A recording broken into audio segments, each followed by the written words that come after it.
Wakil Ketua 1 Dewan Perwakilan Rakyat Kabupaten Aceh Barat, Ramli, melaporkan Direktur PT Mitra Pelabuhan Mandiri atau PT MPM ke Mapolres Aceh Barat atas dugaan pencemaran nama baik melalui pemberitaan.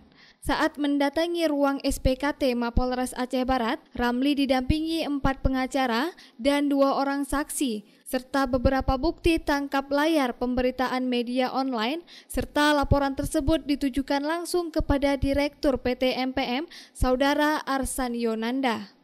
Putra Pratama Sinulinggah, kuasa hukum Ramli mengatakan, tudingan yang dilakukan oleh Direktur PT MPM itu sangatlah tidak berdasar dan ini sangat merugikan bagi kliennya, apalagi pencemaran nama baik itu dilakukan melalui pemberitaan media online.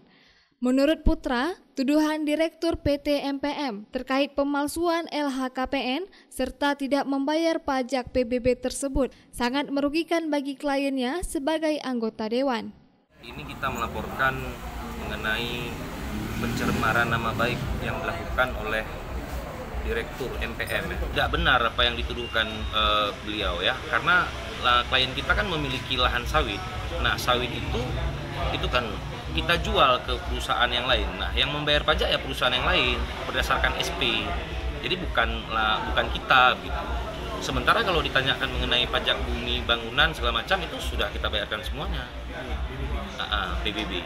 Jadi tidak ada, makanya kalau ada mungkin kami tidak akan membuat laporan karena itu tidak benar, makanya kita akan membuat laporan. Biarkan kita kepada penyidik Polres Aceh Barat agar melakukan penyidikan yang serius terhadap persoalan ini, karena ini akan menjadi presiden yang buruk ketika ini tidak dilakukan dengan baik dan sungguh-sungguh, karena ini menyangkut harkat dan martabat kehormatan anggota legislatif ya, dimana ke depan kalau ada seperti ini ya anggota dewan yang lain tidak akan berani bersuara terhadap apapun yang merugikan nama daerah. Pihaknya berharap Kapolres Aceh Barat segera menindaklanjuti laporan kliennya tersebut karena ini menyangkut harkat dan martabat DPRK Aceh Barat. Dari Aceh Barat, Orian Saputra melaporkan untuk Puja TV Aceh.